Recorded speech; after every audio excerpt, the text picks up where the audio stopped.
জাতীয় থেকে আন্তর্জাতিক আর প্রান্তিক জনপদ থেকে নগর, চারপাশে ঠিক কি ঘটছে এই মুহূর্তে তা নিয়েই এখন জাতিক। আপনার সঙ্গে আছি আমি মাজহার মাহবুব। জুলাই অভ্যুত্থান ও ভারতীয় আগ্রাসন বিরোধী আন্দোলনের ৩ সহযোদ্ধার গুপ্ত হত্যার প্রতিবাদে চট্টগ্রামে বিক্ষোভ হয়েছে। বুধবার সন্ধ্যায় নগরীর ১৬ শহর রেল স্টেশনে এই বিক্ষোভ কর্মসূচি পালন করে বৈষম্য বিরোধী আন্দোলন ও চট্টগ্রামের বেসরকারি বিশ্ববিদ্যালয়ের শিক্ষার্থীদের এক অংশ। এ সময় বৈষম্য বিরোধী ছাত্র আন্দোলনের অন্যতম সমন্বয়ক খান তালাত মাহমুদ রাফি আগামী ২৪ ঘন্টার মধ্যে দোষীদের গ্রেপ্তারের আলটিমেটাম দেন। আইন শৃঙ্খলা পরিস্থিতির অবনতিকে আশঙ্কাজনক উল্লেখ করে সরকারকে আরও কঠোরভাবে পরিস্থিতি সামাল দেওয়ার দাবি জানান তিনি। অন্যথায় চট্টগ্রাম থেকে আবারও বৃহৎ আন্দোলনের ডাক দেওয়ার হুঁশিয়ারি দেন। গুপ্ত হত্যার মতো ঘটনা ঘটিয়ে ছাত্র সমাজকে ভীত করা যাবে না বলেও জানান তিনি।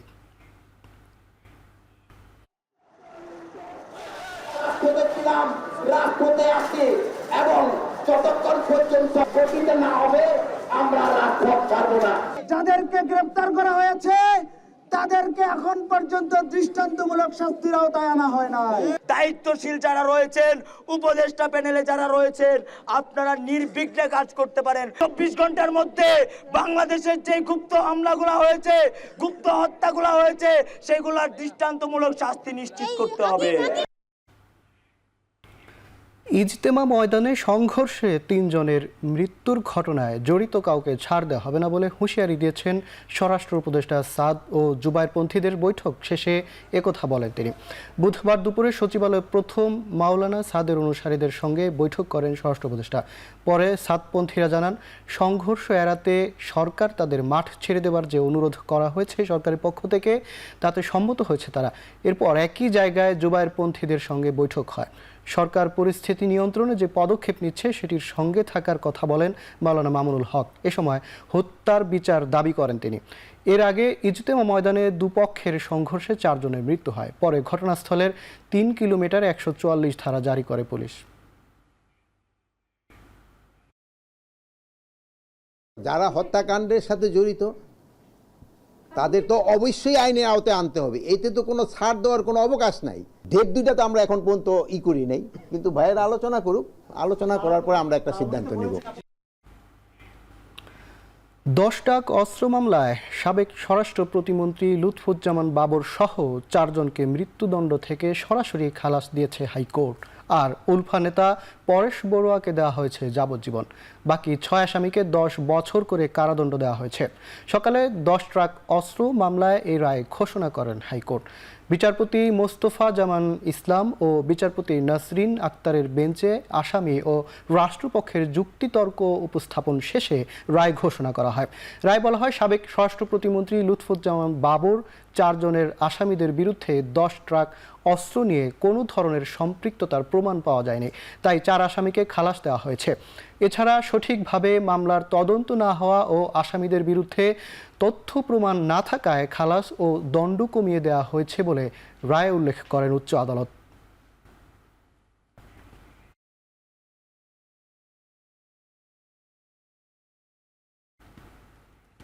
D8 সম্মেলনে বাংলাদেশকে কিভাবে তুলে ধরবেন প্রধান উপদেষ্টা ডক্টর মোহাম্মদ ইউনূস, এই বিষয়ে মিশরের কায়রোতে এখন টেলিভিশনের সঙ্গে একান্ত কথা বলেছেন তার প্রেস সচিব শফিকুল আলম।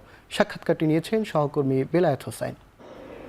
D8 সামিটে যোগ দিতে বাংলাদেশের প্রধান উপদেষ্টা ডক্টর মোহাম্মদ ইউনূস তিনি এরই মধ্যে মিশরের কায়রোতে এসে পৌঁছেছেন এবং তিনি যেই ভেন্যু সেই ভেন্যু স্থলেও তিনি চলে এসেছেন। আজকে মন্ত্রী পর্যায়ের বৈঠক অনুষ্ঠিত হয়েছে, আগামীকাল মূল সামিট অনুষ্ঠিত হবে, সেখানে ডক্টর মোহাম্মদ ইউনূস তিনি বক্তৃতা দিবেন। এই সামিটকে ঘিরে বাংলাদেশের সঙ্গে যে 8টি সদস্য দেশ আছে, অর্থনৈতিক যে জোট আছে, সেই জোটের সঙ্গে বাংলাদেশের কি অভিজ্ঞতা বিনিময় হবে, সেখানে বাংলাদেশের জন্য কতটুকু প্রাপ্তি থাকবে, সর্বশেষ যে 24-এর গণ অভ্যুত্থান, জুলাই বিপ্লব, সেটিকে কীভাবে তুলে ধরা হবে, গোটা বিষয় নিয়ে আমরা কথা বলবো। আমাদের সঙ্গে আছেন প্রধান উপদেষ্টার মাননীয় প্রেস সচিব জনাব শফিকুল আলম। শফিক ভাই, আপনার কাছে একটু জানতে চাচ্ছি যে এই যে সামিট, এইটাকে কিভাবে দেখছেন বা এইখানে বাংলাদেশকে কিভাবে রিপ্রেজেন্ট করা হবে? না, এটা তো আমাদের জন্য খুবই ইম্পর্টেন্ট একটা সামিট। আপনি জানেন যে প্রফেসর ইউনূস যখন উনি চিফ অ্যাডভাইজার হিসাবে ক্ষমতা নিলেন, তখন থেকে ওনার একটা ফোকাস হচ্ছে যে আমরা যে সমস্ত জায়গায় মাল্টিলেটারাল, যে সমস্ত জায়গায় আমাদের সম্পর্ক আছে, রিজিওনাল ফোরাম বা মাল্টিলেটারাল ফোরাম, ওই সমস্ত জায়গায় যাতে আমাদের ভয়েসটাকে বৃদ্ধি করা, যাতে আমাদের সম্প্রীতির যে সম্পর্কগুলো সেই জায়গাগুলো আমরা যেন আরও জোরদার করতে পারি, যাতে আমাদের ট্রেডের নতুন নতুন এভিনিউ খুলে যায়। তো সেই আলোকে আপনি দেখেছেন যে উনি আসিয়ানের মেম্বার হওয়ার জন্য উনি যথেষ্ট চেষ্টা করছেন। আসিয়ানের প্রত্যেকটা কান্ট্রির যারা রাষ্ট্রদূত তাদের সাথে কথা বলেছেন। আনোয়ার ইব্রাহিম এসেছিলেন, আনোয়ার ইব্রাহিমকে বলেছেন।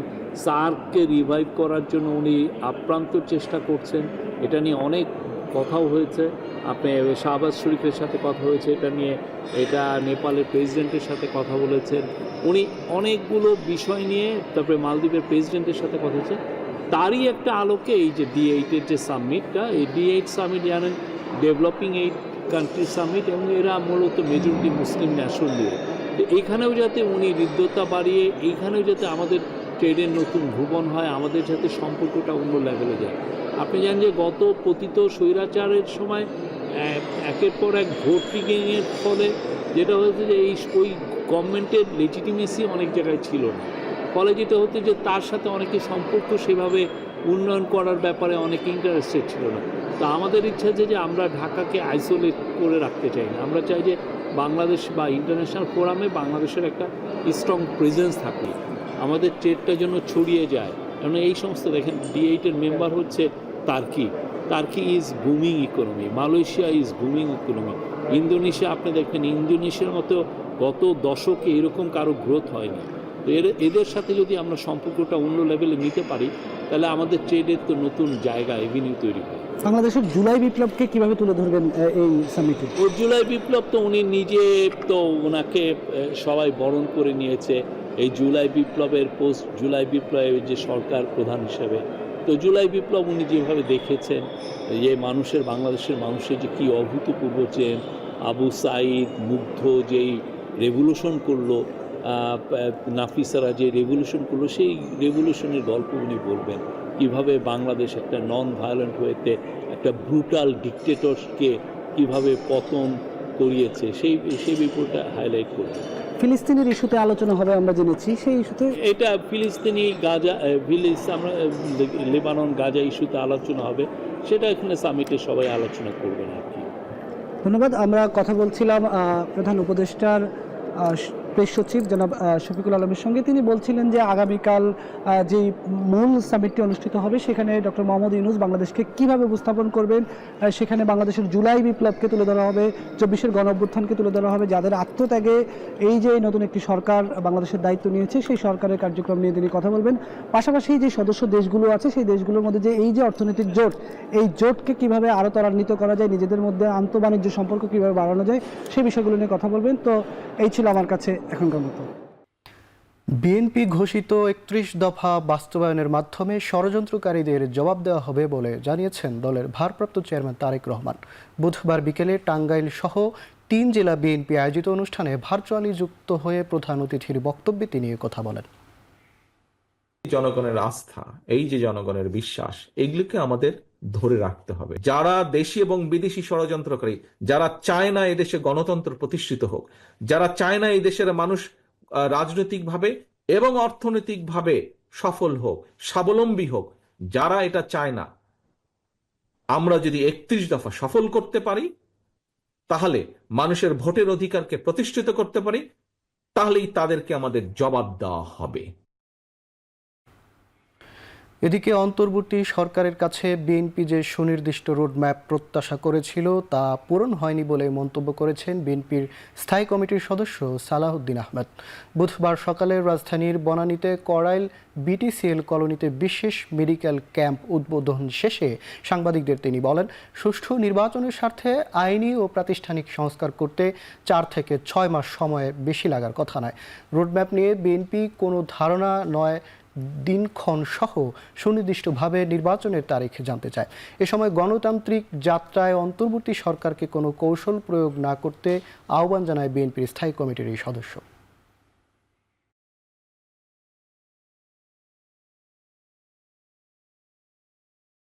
এই সরকারের প্রথম এবং প্রধান দায়িত্ব হলো একটি সুষ্ঠু, সুন্দর, নিরপেক্ষ, অংশগ্রহণমূলক নির্বাচন উপহার দেওয়া। সেই লক্ষ্যে কিছু প্রয়োজনীয় সংস্কার, আইনি সংস্কার, কিছু প্রাতিষ্ঠানিক সংস্কার এবং কিছু মাঠের সংস্কার প্রয়োজন আছে। সেগুলোর জন্য যে সময়টা প্রয়োজন সেটা আমরা বিশ্লেষণ করে দেখেছি যে কোনোভাবেই 4 থেকে 6 মাসের বেশি লাগার কথা নয়। সুতরাং গণতান্ত্রিক যাত্রার পথে যাতে আমরা কোনো রকমের কৌশল প্রয়োগ না করি সেই আহ্বান জানাবো অন্তর্বর্তী সরকারের কাছে।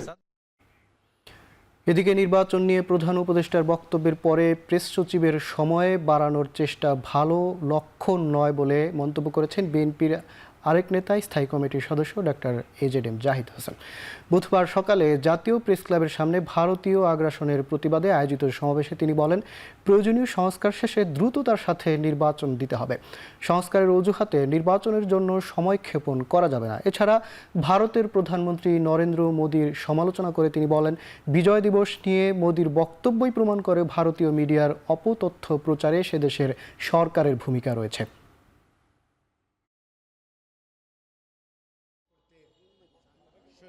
কোনটা বিশ্বাস করব?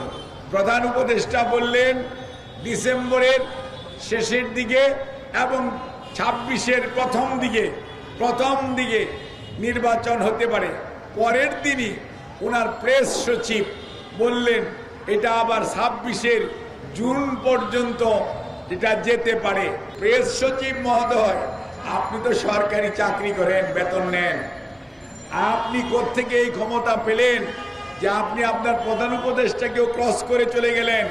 কাজে আমাদের জানতে আগ্রহ হয়, এই 18 কোটি মানুষের দেশে 36 কোটি হাত, মনে রাখবেন আমরা সবাই ঐক্যবদ্ধ। কোনো অবস্থাতেই কোনো চোখ রাগানিতে ওই চিকেন নেক বলেন আর কোনটা দখল করার স্বপ্ন দেখেন, কোনো স্বপ্ন বাঙালির এই 36 কোটি হাতের সামনে ইনশাল্লাহ টিকবে না। শেখ হাসিনা পালিয়ে যাওয়ায় বাংলাদেশের উপর আধিপত্য বিস্তার করতে না পেরে ভারতের গাত্রদাহ হচ্ছে বলে মন্তব্য করেছেন বিএনপির সিনিয়র যুগ্ম মহাসচিব রুহুল কবির রিজভী। বুধবার সকালে রাজধানীর কাকরাইলে দেশীয় পণ্যের প্রসার নিয়ে এক অনুষ্ঠানে উদ্বোধনকালে মন্তব্য করেন তিনি বলেন, কূটনৈতিক শিষ্টাচার লঙ্ঘন করে ভারত বাংলাদেশের বিরুদ্ধে বিষোদাগার করছে। তিনি আরও বলেন, শেখ হাসিনা জাতিকে ভারতের উপর নির্ভর করে গড়ে তুলতে সব ষড়যন্ত্রই করেছেন। ভারতীয় প্রধানমন্ত্রী নরেন্দ্র মোদীর সমালোচনা করে তিনি বলেন, ভারত যতদিন বাংলাদেশের বিরুদ্ধে বিষোদাগার করবে ততদিন রাজনৈতিক প্রতিবাদ অব্যাহত থাকবে। এ সময় ভারতীয় পণ্যের আগুন জ্বালিয়ে তা বয়কটের আহ্বান জানান তিনি। আজকে পার্শ্ববর্তী দেশ থেকে বলে, আমরা যদি আদা না দেই, আমরা যদি রসুন না দেই, আমরা যদি পেঁয়াজ না দেই, আপনারা খেতে পারবেন না। প্রচুর আলু উৎপাদন হয় বাংলাদেশের সর্বত্র, বিক্রমপুর এবং নর্থ বেঙ্গলে প্রচুর আলু, এবং এই সিজনে অনেক সময় 3 টাকা 4 টাকা কেজি হয়ে গেছে। কিন্তু সেই আলু কেন আজকে 75 টাকা, 80 টাকা, 85 টাকা? এটা শেখ হাসিনার সেই ব্যর্থ নীতির কারণে, এবং 2023 তিনি ক্ষমতায় ছিলেন, তিনি ভারত থেকে আলু আমদানি করলেন। অর্থাৎ গোটা জাতিকে, গোটা দেশকে ভারতের উপর নির্ভরশীল করার জন্য যা যা করা দরকার শেখ হাসিনা সেই কাজগুলো করেছে। ক্ষমতাচ্যুত সাবেক প্রধানমন্ত্রী শেখ হাসিনাকে প্রধান অভিযুক্ত করে আন্তর্জাতিক অপরাধ ট্রাইব্যুনালে গুমের অভিযোগ দায়ের করেছেন united peoples democratic front UPDF এর নেতা মাইকেল চাকমা। বুধবার সকাল 10টায় ট্রাইব্যুনালের চিফ প্রসিকিউটর তাজুল ইসলামের কাছে মৌখিকভাবে এই অভিযোগ দেন তিনি। তাজুল ইসলাম জানান, বিধান অনুযায়ী মৌখিক অভিযোগ আমলে নিয়েছে প্রসিকিউশন। কয়েকদিনের মধ্যে অভিযোগের বিস্তারিত লিখিতভাবে দেওয়ার পর তদন্ত কাজ শুরু করবে ট্রাইব্যুনালের তদন্ত সংস্থা। আলোচকটি ডক্টর শহীদুল আলম ও তার সহধর্মিনী অধ্যাপক রেহনুমা আহমেদকে সাথে নিয়ে সকাল 9টার কিছু আগে ট্রাইব্যুনালে আসেন মাইকেল চাকমা। তার অভিযোগ, 2019 সালের 9 এপ্রিল রাজধানীর কল্যাণপুর এলাকা থেকে তাকে তুলে নিয়ে যাওয়া হয়। এরপর 5 বছর 4 মাস কয়েক জায়গায় গুম করে রাখা হয় তাকে। সাবেক প্রধানমন্ত্রী শেখ হাসিনা ও আওয়ামী লীগের বিরুদ্ধে বক্তব্য দেয় গুম করা হয়েছে বলে দাবি মাইকেল চাকমার। 5 আগস্ট আওয়ামী লীগ সরকারের পতনের 2 দিন পর 7 আগস্ট ভোরে চট্টগ্রামের একটি স্থানে তাকে চোখ বাঁধা অবস্থায় ছেড়ে দেওয়া হয়।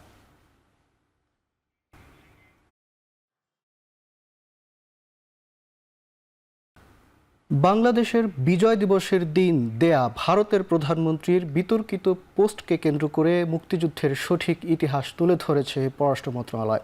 বুধবার পররাষ্ট্র মন্ত্রণালয়ের অফিসিয়াল ফেসবুক পেজে একটি পোস্টের মাধ্যমে জানানো হয়, দীর্ঘ 9 মাস নৃশংস যুদ্ধের পর 1971 সালের 16 ডিসেম্বর বাংলাদেশ একটি সার্বভৌম স্বাধীন দেশ হিসেবে আত্মপ্রকাশ করে। ভারতীয় সাবেক পররাষ্ট্র সচিব JN দীক্ষিতের liberation and beyond Indo Bangladesh relations বইয়ের উদ্ধৃতি দিয়ে পররাষ্ট্র মন্ত্রণালয় জানায়, পাকিস্তান বাহিনীর আত্মসমর্পণ অনুষ্ঠানে বাংলাদেশ পক্ষের কমান্ডার জেনারেল MAG ওসমানের উপস্থিতি নিশ্চিত করতে না পারা ভারতীয় সামরিক হাইকমান্ডের বড় রাজনৈতিক ভুল। বিবৃতিতে আরও বলা হয়, জেনারেল ওসমানের অনুপস্থিতির আনুষ্ঠানিক অজুহাত ছিল যে তার হেলিকপ্টারটি সময়মতো ঢাকায় পৌঁছাতে পারেনি, যদিও তার হেলিকপ্টারটি ভুল পথে পাঠানো হয়েছিল যাতে তিনি সময়মতো ঢাকায় পৌঁছাতে না পারেন। সেই সুযোগে আত্মসমর্পণ অনুষ্ঠানের কেন্দ্রবিন্দুতে যেন ভারতীয় সামরিক কমান্ডাররা থাকেন। বইটিতে JN দীক্ষিত এই ঘটনাটি দুর্ভাগ্যজনক উল্লেখ করে লিখেন, আত্মসমর্পণ অনুষ্ঠানে ওসমানের উপস্থিতি বাংলাদেশের স্বাধীনতার প্রথম দিনগুলোতে ভারত বাংলাদেশ সম্পর্ককে প্রভাবিত করে এমন অনেক ভুল বোঝাবুঝি এড়াতে সাহায্য করতে পারত।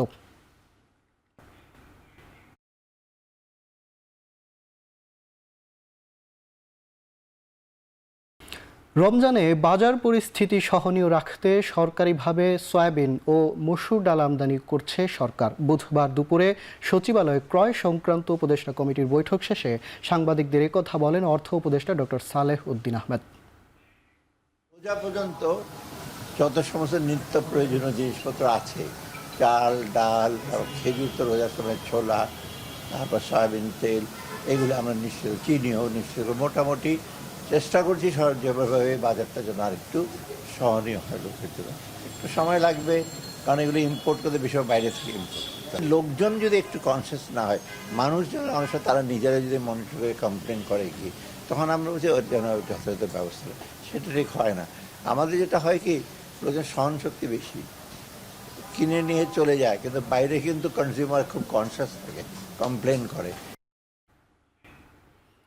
প্রবাসী কল্যাণ উপদেষ্টা ডক্টর আসিফ নজরুল বলেছেন, অন্তর্বর্তী সরকার দায়িত্ব নেওয়ার পর গত বছরের এই সময়ের তুলনায় 26% রেমিট্যান্স বেড়েছে।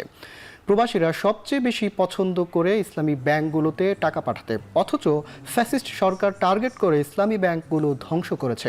প্রবাসী দিবসের আলোচনায় একথা বলেন তিনি। বিদেশের দূতাবাসগুলোতে প্রবাসীদের হয়রানি করা উল্লেখ করে প্রবাসী কল্যাণ উপদেষ্টা বলেন, হয়রানি কমাতে কাজ করছে অন্তর্বর্তী সরকার। এ সময় যুব ও ক্রীড়া এবং স্থানীয় সরকার উপদেষ্টা আসিফ মাহমুদ বলেন, সরকারের বিভিন্ন প্রকল্পে দেশে ফেরত প্রবাসীদের কাজের সুযোগ দেওয়া হবে। প্রবাসীদের ভোটাধিকার প্রয়োগের নির্দিষ্ট নীতিমালা প্রণয়নের কথা বলেন তিনি। এ সময় গণতন্ত্রের পক্ষে ও ফ্যাসিবাদের বিরুদ্ধে লড়াইয়ের জন্য প্রবাসীদের প্রতি কৃতজ্ঞতা জানান আসিফ মাহমুদ।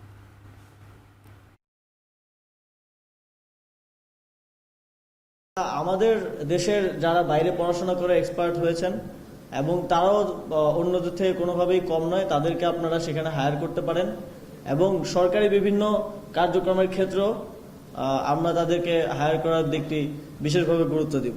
অভিবাসন ব্যয় কমানোটা আমরা চেষ্টা করছি, সাপ্লাইয়ের তুলনায় ডিমান্ডটা খুব বেশি, এই সুযোগ গ্রহণ করা হয়, সেটাকে কার্টেল করার জন্য আমরা সাব এজেন্ট যারা আছে তাদের দায় দায়িত্ব নিরূপণের চেষ্টা করছি। আমরা চেষ্টা করছি বাইরেতে একটা প্রকৃত প্রতিনিধিত্বশীল একটা যেন নেতৃত্ব আসে। ঢাকার বায়ু দূষণের জন্য দায় নয়, দায়িত্ব নেবেন পরিবেশ উপদেষ্টা সৈয়দা রিজওয়ানা হাসান। এই সমস্যা সমাধানে গঠিত টাস্ক ফোর্স আগামী শনিবার থেকে মাঠ পর্যায়ে কাজ শুরু করবে বলে জানিয়েছেন তিনি।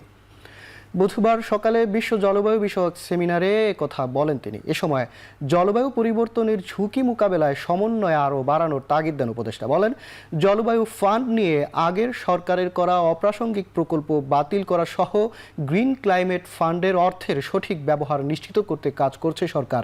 এদিকে প্লাস্টিকের ব্যবহার কমানো সহ জীবনযাত্রা বদলানো ও প্রাকৃতিক সম্পদ ধ্বংস না করার আহ্বান জানান সৈয়দা রিজওয়ানা হাসান।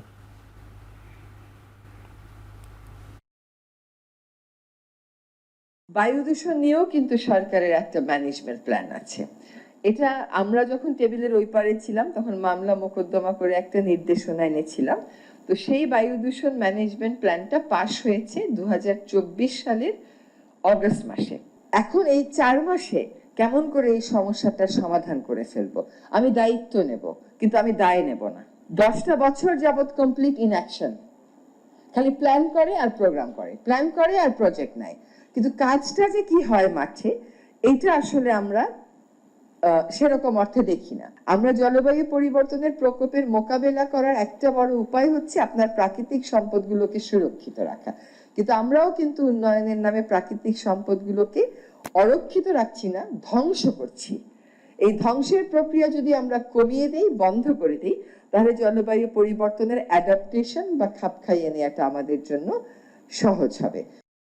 প্রধান বিচারপতি সৈয়দ রেফাত আহমেদ বলেছেন, বিচারপতিদের কাজ শুধু বিচার করা নয়, জনগণের আশা আকাঙ্ক্ষার প্রতিফলনকে গুরুত্ব দিতে হবে বিচারপতিদের।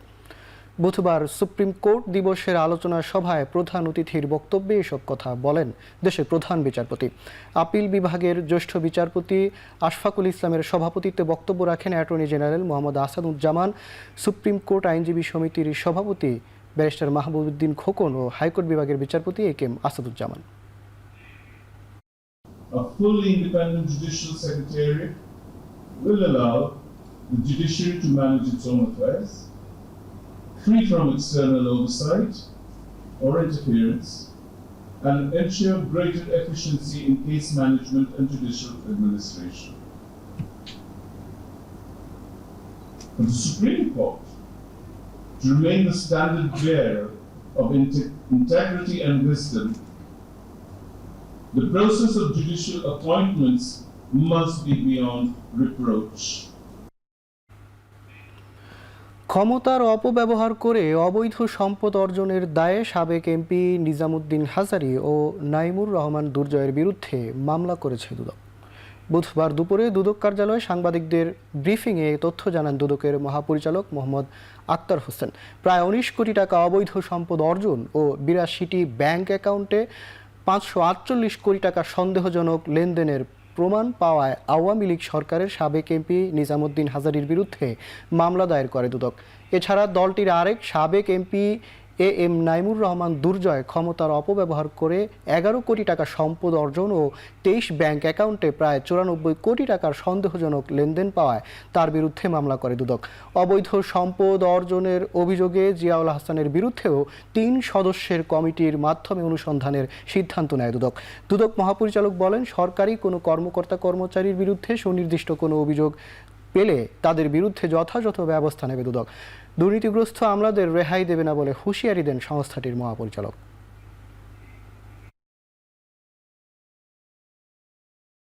অভিযোগ সংশ্লিষ্ট জনাব মোহাম্মদ নিজামুদ্দিন হাজারী, মেয়র ও সংসদ সদস্য দায়িত্ব পালনকালে ক্ষমতার অপব্যবহারপূর্বক অবৈধভাবে মোট 548 কোটি 80 লক্ষ 45,504 টাকার সন্দেহজনক এবং অস্বাভাবিক লেনদেন করায় দুর্নীতি দমন কমিশন একটি মামলা রুজু করার সিদ্ধান্ত গৃহীত হয়েছে। এ.এম. নাইমুর রহমান দুর্জয়, সাবেক সংসদ সদস্য, মানিকগঞ্জ 1, তিনি সংসদ সদস্য থাকাকালে বিভিন্ন অনিয়ম এবং দুর্নীতির মাধ্যমে মোট 11 কোটি 21 লক্ষ 81,790 টাকার জ্ঞাত আয় বহির্ভূত সম্পদ অর্জন করেছেন। 15 দিনের মধ্যে ঢাকা দক্ষিণ সিটির বড় সড়কগুলোতে তৈরি খানাখন্দ মেরামত শেষ হবে বলে জানিয়েছেন ঢাকা দক্ষিণ সিটি কর্পোরেশনের প্রধান নির্বাহী কর্মকর্তা মোহাম্মদ মিজানুর রহমান। সচিবালয়ে সকালে নগর ভবনে ঢাকা দক্ষিণ সিটি কর্পোরেশনের সার্বিক কার্যক্রম নিয়ে ব্রিফিংয়ে তিনি কথা বলেন। এ সময় জলাবদ্ধতা নিরসনে জিরানী, মান্ডা, শ্যামপুর ও কালুনগর খালগুলোর অবৈধভাবে দখল উচ্ছেদ করার পাশাপাশি আগামী মৌসুমের আগেই জলাবদ্ধতা নিরসনের কার্যক্রম স্বস্তিদায়ক পর্যায়ে নিয়ে যাওয়া হবে। ডেঙ্গু প্রসঙ্গে তিনি বলেন, ডেঙ্গু নিয়ন্ত্রণে ঢাকা দক্ষিণ সিটি কর্পোরেশনের কোনো ঘাটতি নেই। মশা নিধনে সকল কার্যক্রম চলমান থাকবে। এছাড়া ফুটপাতের অবৈধ দোকানগুলো উচ্ছেদে সেনাবাহিনীর সহায়তায় আন্তঃসময়ের মাধ্যমে ঢাকা দক্ষিণ সিটি কর্পোরেশন সমাধানের চেষ্টা করছে বলে জানান দক্ষিণের প্রধান নির্বাহী কর্মকর্তা। খানাখন্দগুলা মেরামত কাজ প্রায় শেষ হয়ে গিয়েছে। সেগুলো আমরা মাঠ পর্যায়ে যে জরিপ, আমাদের যে মাঠ পর্যায়ের যে নির্বাহী প্রকৌশলীগণ আমাদেরকে বলেছেন, সেটি আমরা যে তথ্য দিয়েছেন সেখানে আমরা এটি করছি। হয়তো আগামী 15 দিনের ভিতরে আমরা মোটামুটি বলতে পারি যে শতভাগ আমাদের সেই খানাখন্দগুলো আমরা এটা ফিল আপ করে ফেলতে পারি। এই ভূমণ্ডলে একমাত্র মশাই প্রাণী না, আরো অনেক প্রাণী কিন্তু বসবাস করে। সুতরাং এই ওষুধের মাত্রা কম বেশি হলে কিন্তু অন্যের জীবন কিন্তু দুর্বিষহ হয়ে যেতে পারে। আমাদের তরফ থেকে কোনো ঘাটতি ছিল বলে আমি মনে করি না। আমাদের এই অভিযানটা ছিল, আছে, সামনেও থাকবে। নির্বাচন সহ সকল বিষয়ে অন্তর্বর্তী সরকারকে চাপ দিলে সংস্কার কাজ ব্যাহত হবে বলে মন্তব্য করেছেন এবি পার্টির যুগ্ম সদস্য সচিব ব্যারিস্টার আসাদুজ্জামান ফুয়াদ। বুধবার বিকেলে রাজধানীর বিজয়নগরে এবি পার্টির কেন্দ্রীয় কার্যালয়ে সংবাদ সম্মেলনে তিনি বলেন, সংস্কারের কারণে নির্বাচন অনুষ্ঠানে দেরি হতে পারে, তবে নির্বাচনের রূপরেখা নিয়ে প্রধান উপদেষ্টা যে বক্তব্য দিয়েছেন তাতে আস্থা রাখতে হবে।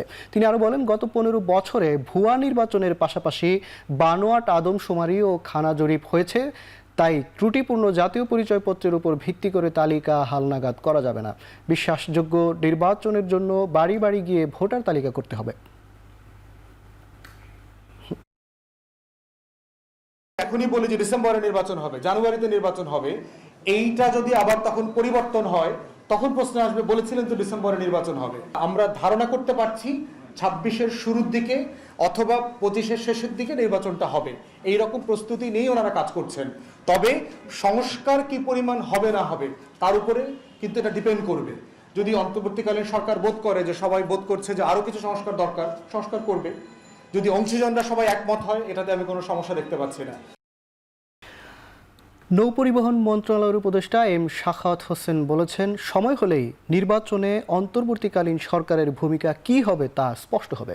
বুধবার সকালে তামাবিল স্থল বন্দরের কার্যক্রম পরিদর্শন ও ব্যবসায়ীদের সাথে মত বিনিময় সভা শেষে সাংবাদিকদের এই কথা বলেন তিনি। এখানে আমার মনে হয় না একজনও দলভুক্ত।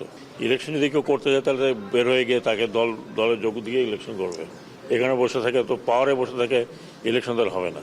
সবাই মিলে মনে করে যে না আরেকজন আছে তত্ত্বাবধায়ক, সে করবে। অথবা আমরা তো যেহেতু আমাদেরও একটা হচ্ছে ম্যান্ডেট হচ্ছে একটা সংস্কারের পরে নির্বাচন করা, সেই বিষয়ে আমাদের চিফ অ্যাডভাইজার সাহেব বলেছেন অলরেডি। তো এটা এখন আগাম হয়ে গেল যে ও করবে না, আমরা করবো না, কুমুক করবে, এটা সময় আসলে জানতে পারবে।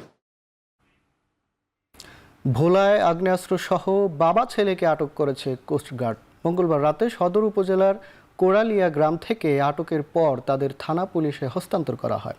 কোস্টগার্ড জানায়, দীর্ঘদিন ধরে অস্ত্রের ভয়ে দেখিয়ে লুটপাট সহ স্থানীয়দের ভয় ভীতি দেখিয়ে আসছিল একটি চক্র।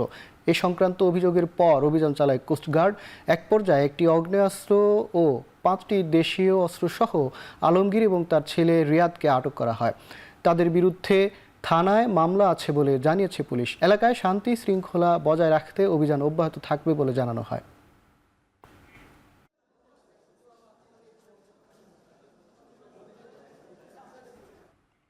কুড়িগ্রামে বন্ধ টেক্সটাইল মিলটি বিক্রি না করে পুনরায় চালুর দাবিতে মানববন্ধন করেছে চাকরি হারানো শ্রমিক, কর্মচারী ও কর্মকর্তারা। বুধবার সকালে জেলার প্রেস ক্লাবের সামনে এই মানববন্ধন অনুষ্ঠিত হয়।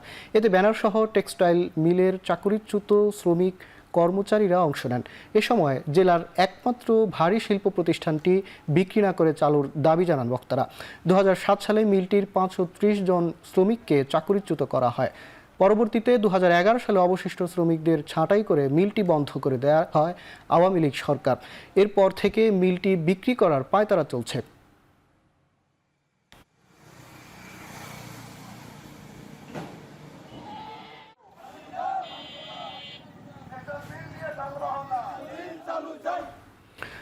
বাংলাদেশ নৌবাহিনী পরিবার কল্যাণ সংঘের উদ্যোগে অসহায়, দুস্থ ও শীতার্তদের মাঝে শীতবস্ত্র বিতরণ করা হয়েছে।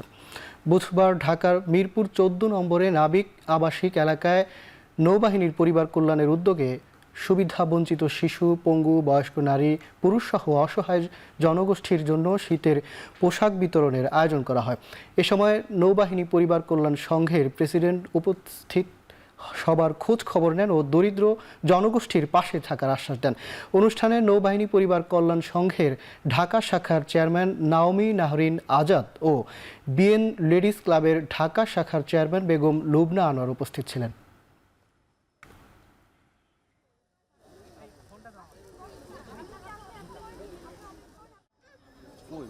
ময়মনসিংহে পালিত হয়েছে আন্তর্জাতিক অভিবাসী দিবস ও জাতীয় প্রবাসী দিবস। দিনটিকে কেন্দ্র করে সকালে নগরীর মাসকান্দা এলাকায় কারিগরি প্রশিক্ষণ কেন্দ্রের ক্যাম্পাসে এক বর্ণাঢ্য র্যালি বের হয়। এছাড়া আয়োজন করা হয় প্রবাসী মেলার। মেলায় ছিল জব ফেয়ার, প্রবাসী কল্যাণ ব্যাংক, ব্র্যাক ব্যাংক সহ অভিবাসন নিয়ে কাজ করা বিভিন্ন সরকারি বেসরকারি প্রতিষ্ঠান এবং এনজিওর স্টল। এসব স্টল ঘুরে দেখেন আমন্ত্রিত অতিথিরা। বিদেশে যেতে আগ্রহী কর্মীরা কিভাবে সহজ শর্তে কম সুদে ঋণ সহায়তা পেতে পারে সে বিষয়ে পরামর্শ দেন ব্যাংকগুলো। দালাল মুক্ত হয়ে বৈধভাবে বিদেশে যাত্রা এবং বিদেশ থেকে প্রতারিত হয়ে ফেরার পর তাদের পুনর্বাসিত করার বিষয়েও দেয়া হয় পরামর্শ। র্যালিতে অংশ নেন জেলা প্রশাসক মফিদুল আলম সহ সংশ্লিষ্ট কর্মকর্তাও বিদেশে কর্মসংস্থানের জন্য দেশে যেতে আগ্রহী কয়েকশো নারী পুরুষ।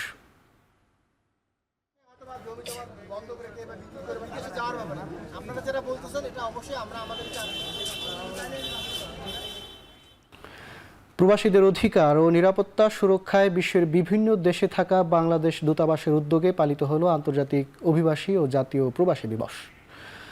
প্রবাসীর অধিকার আমাদের অঙ্গীকার বিষয়ক বৈষম্যহীন বাংলাদেশ আমাদের সবার এই প্রতিবাদে বুধবার দিবসটি পালন করেছে সৌদি আরবের রিয়াদে থাকা বাংলাদেশ দূতাবাস।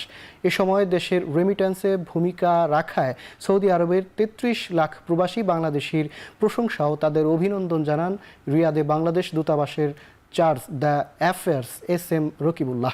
এছাড়া মধ্যপ্রাচ্যের আরেক দেশ কাতারের Doha Abu Hamour Bangladesh school and college মাঠে দিবসটি উপলক্ষে আলোচনা সভার আয়োজন ছিল বাংলাদেশ দূতাবাসের।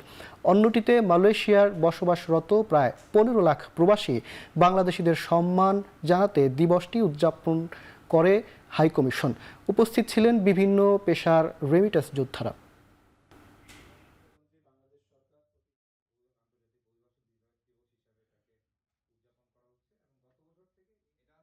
এবার আন্তর্জাতিক প্রসঙ্গ। ৪৫,০০০-এর বেশি মানুষকে হত্যা ও গাজায় মানবিক সংকট তৈরিতে সমর্থনের অভিযোগে যুক্তরাষ্ট্রের পররাষ্ট্র দপ্তরের বিরুদ্ধে মামলা করেছেন ৫ জন ফিলিস্তিনি। বুধবার মামলাটি দায়ের করা হয়েছে কলম্বিয়ার একটি আদালতে। বাদীর অভিযোগ, ইসরায়েলকে ক্রমাগত সহায়তার মাধ্যমে যুক্তরাষ্ট্রের মানবাধিকার আইন লিহাই ল লঙ্ঘন করেছে পররাষ্ট্র দপ্তর। মামলার মূল বাদী গাজায় শিক্ষকতার সঙ্গে যুক্ত ছিলেন। যুদ্ধ শুরুর পর তিনি বাস্তুচ্যুত হন ৭ বার। এ সময় তার পরিবারের ২০ জন সদস্য নিহত হন। মামলার বিষয়ে কোনো মন্তব্য করতে অপারগতা জানিয়েছে মার্কিন পররাষ্ট্র দপ্তর।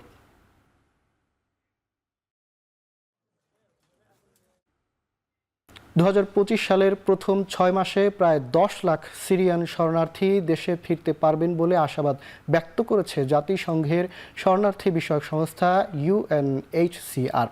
এছাড়া বিদ্রোহী গোষ্ঠীর সঙ্গে কাজ করার ইচ্ছা প্রকাশ করেছে জাতিসংঘের একটি তদন্তকারী সংস্থা। ১৩ বছরের গৃহযুদ্ধে বিশ্বের বৃহত্তম শরণার্থী শিবিরে পরিণত হয় সিরিয়া। দেশটির মোট জনসংখ্যার ৭০% বেশি মানুষ বিভিন্ন দেশে শরণার্থী হয়েছেন। তাদের জোরপূর্বক যেন সিরিয়ায় ফেরত না পাঠাতে সংশ্লিষ্ট দেশগুলোর প্রতি আহ্বান জানিয়েছে সংস্থাটি। আগামী জুন মাসের মধ্যেই বেশিরভাগ শরণার্থীদের সিরিয়ায় ফিরিয়ে আনা সম্ভব হবে। এদিকে আসাদ সরকারের অপরাধ তদন্তে সিরিয়ার নতুন শাসকদের সঙ্গে কাজ করবে বলে জানিয়েছে জাতিসংঘের একটি তদন্তকারী সংস্থা। প্রশান্ত মহাসাগরীয় দেশ ভানুয়াতুতে ভয়াবহ ভূমিকম্পে প্রাণহানির সংখ্যা বেড়ে দাঁড়িয়েছে 14 জনে, আহত কয়েকশো মানুষ। স্থানীয় সময় মঙ্গলবার রাজধানী পোর্ট ভিলায় 7.4 মাত্রার ভূমিকম্প আঘাত হানার পর জারি করা হয় সুনামি সতর্কতা। ভূমিকম্পে ক্ষতিগ্রস্ত হয়েছে যুক্তরাষ্ট্র, ফ্রান্স, যুক্তরাজ্য ও নিউজিল্যান্ডের দূতাবাস সহ বেশ কয়েকটি ভবন। বন্ধ হয়ে গেছে বিদ্যুৎ ও মোবাইল পরিষেবাও। উদ্ধার কাজের জন্য জনসাধারণের চলাচল সীমিত করতে 7 দিনের জরুরি অবস্থা ঘোষণা করা হয়েছে। জাতিসংঘের মানবিক সহায়তার কার্যালয় বলছে, ভূমিকম্পে 1 লাখের বেশি মানুষ ক্ষতিগ্রস্ত হয়েছে।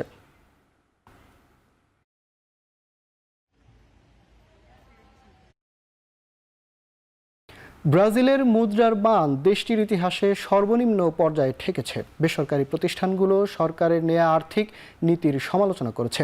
এছাড়া বাজারের অস্থিরতা মোকাবিলায় দেশটির কেন্দ্রীয় ব্যাংক কার্যালয় ভূমিকা রাখতে পারেনি বলেও অভিযোগ উঠেছে। এ বিষয়ে বছরের ব্যবধানে ব্রাজিলের মুদ্রা রিয়েলের মান কমেছে প্রায় 30%। জানুয়ারিতে 1 মার্কিন ডলারে পাওয়া যেত 4.80 ব্রাজিলিয়ান মুদ্রা। তবে বছরের 1 মার্কিন ডলারের বিপরীতে মিলছে 6.2 ব্রাজিলিয়ান রিয়াল, যা দেশটির ইতিহাসে সর্বোচ্চ বিনিময় হার।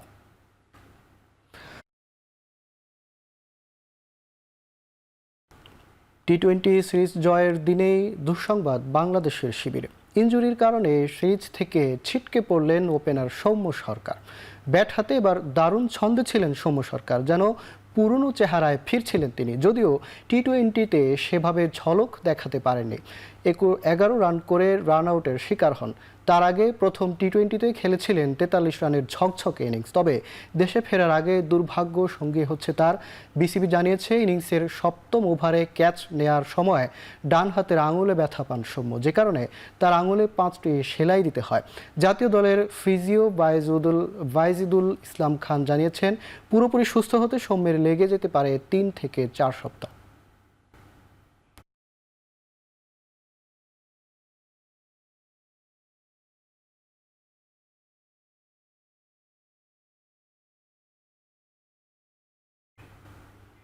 শেষ করছে এখন চাঁদিক। এখন টেলিভিশন ওয়েবসাইটে দেখতে ভিজিট করুন www.ekhon.tv, ফেসবুকে ভিজিট করুন facebook.com/tv.ekhon, ইউটিউবে সার্চ করুন youtube.com/c/ekhon tv।